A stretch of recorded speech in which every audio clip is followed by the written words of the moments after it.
hard to pick something out on Netflix. I read the description and it sounds amazing. And then I watch the trailer and it looks amazing. And then I watch the thing and 10 minutes in, I'm like, you lied to me. You lied to me. None of these things are happening. Well, I mean, these things are happening. The things you described in the description are happening on my television, but it's not being done well. Who are these actors? Why am I reading? Why didn't you tell me this movie was French? Why is every piece of content on Netflix described as irreverent? Go, if you haven't noticed. Every other show, pretty much. I'm going to go 90% of the content on YouTube. Netflix, excuse me. I'm about to have a stroke right here on this camera. Every piece of content on Netflix is described as irreverent. It'll be like romantic, funny, irreverent. Suspense, murder, irreverent. Hilarious, slapstick, irreverent. Everything's irreverent. I don't even know what that word means. Maybe everything is irreverent. But Netflix is overusing irreverent to describe all their content the way the rest of us are using the word vibe to describe everything. So I think the person at Netflix that gets to write out what categories certain content goes into is just us. It's just some dumb millennial calling everything a vibe. Oh, it's got an irreverent vibe to it. Does it? Does it really? Is that a fact?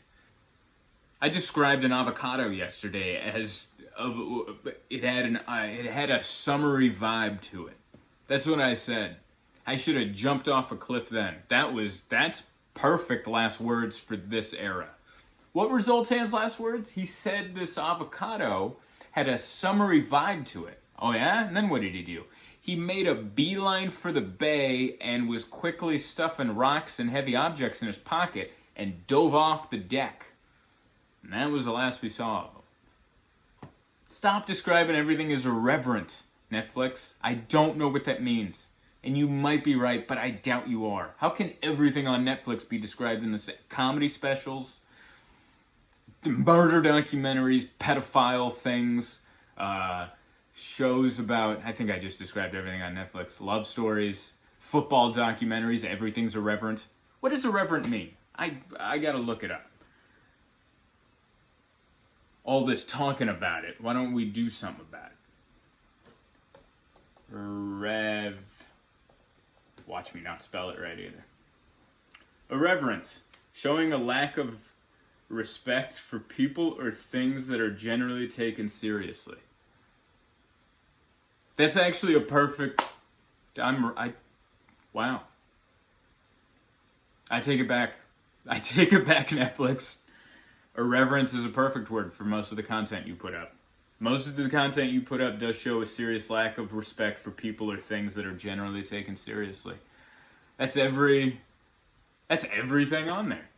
Every murder documentary, murders are usually taken seriously, but now families around the world are gathering together on their living room couches with popcorn going, put on the murder. We used to take that seriously. We used to go, there's a murderer on the loose.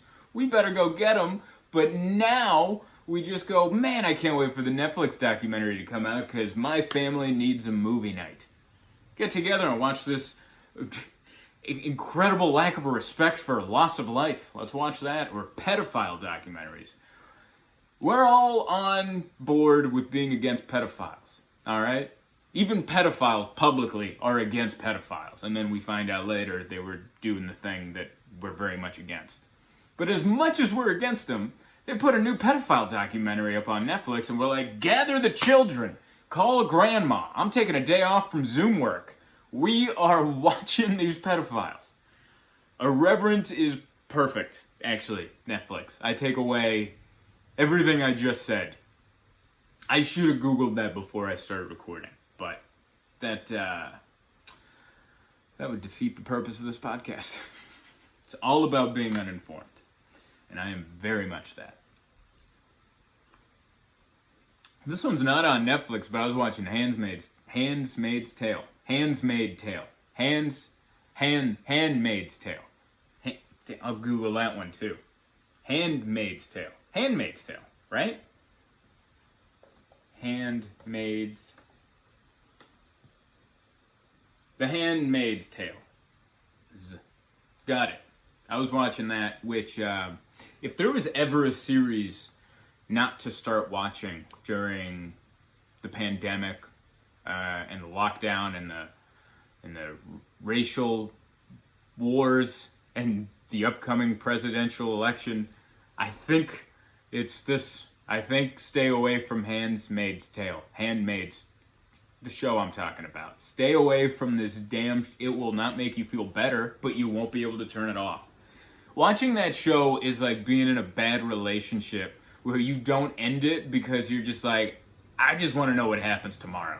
I mean, every day's been worse than the day before, and there seems to be no light at the end of the tunnel, but I just have to see what happens next because I feel like this is a once-in-a-lifetime experience. That's what the show The Handmaid's Tale is all about. Handmaids, you know it.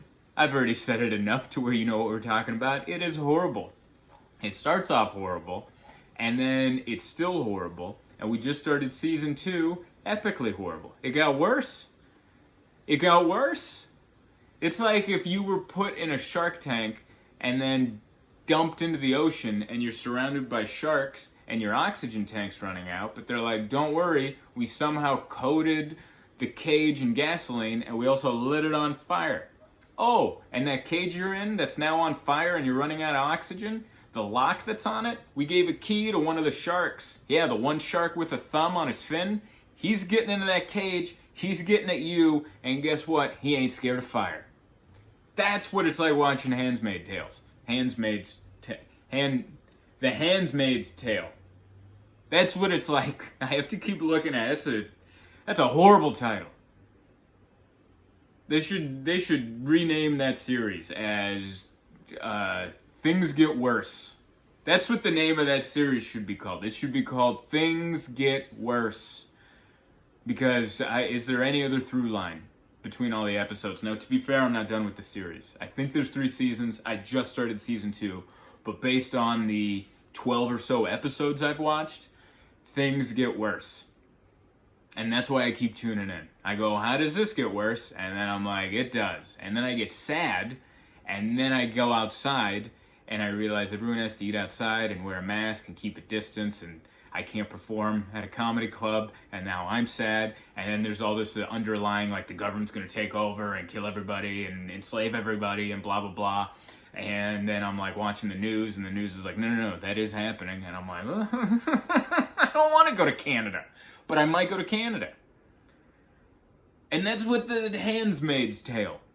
That's all it makes me feel. It makes me feel bad and sad all at the same time, and I choose to do it. I choose. I made choice. Freedom of choice. We got it.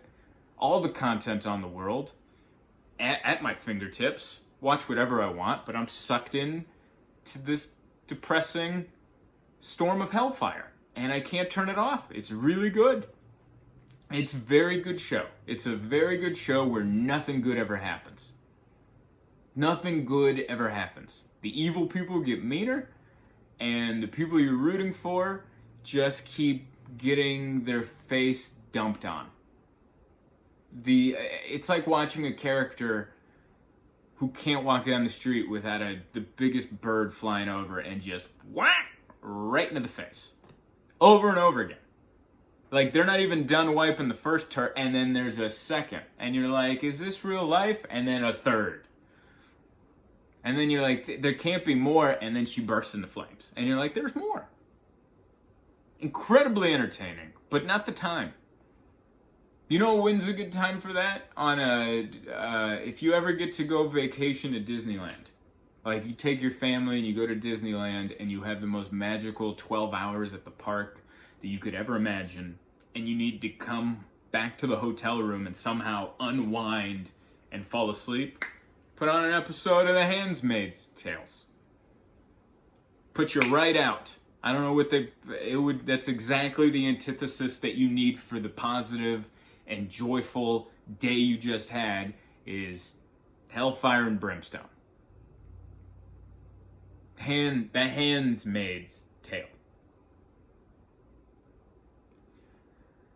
I'll learn to say it eventually. I mean, I've made it into season 2 and I can't say it, so what does that really say for me? But I know I'm sadder. I'm sadder for watching it. Who made it? I know it's based on a book. Who enjoyed that book? I'm sure it was a very popular book because it's good, but who sat there just reading and sobbing and sad and then living their life sad and like, I can't wait till they make this into a TV show? Because before I had to just imagine all the horrifying things that were going on in this book, but I can't wait till they put pictures to these horrific words, because I'm going to watch all the seasons. How many seasons are there going to be? Is it like Lord of the Rings where there's like 8,000 page books that need to be put out? Or is it kind of like, what's that other one? With a Mockingjay? They did this one. Wasn't that like 3 books? And that was pretty good. I like that one. That one's more uplifting. That one, what's that one called? You know what I'm talking, Jennifer Lawrence. She's got an arrow. And then the kids fight to the death. That one's a little uplifting because it gives them hope and you have a hero. This one, and that's why that's built for like young adults. Because young adults is where you want to start teaching our youth that life is sometimes unfair, but if you fight hard, you can persevere. And Handmaid Tales is for adults that know that isn't true, and sometimes you're just put in a turd of a situation and you're just trying to keep your hands clean. There's no hope in that show, and I'm still talking about it. That's how much of it I've watched.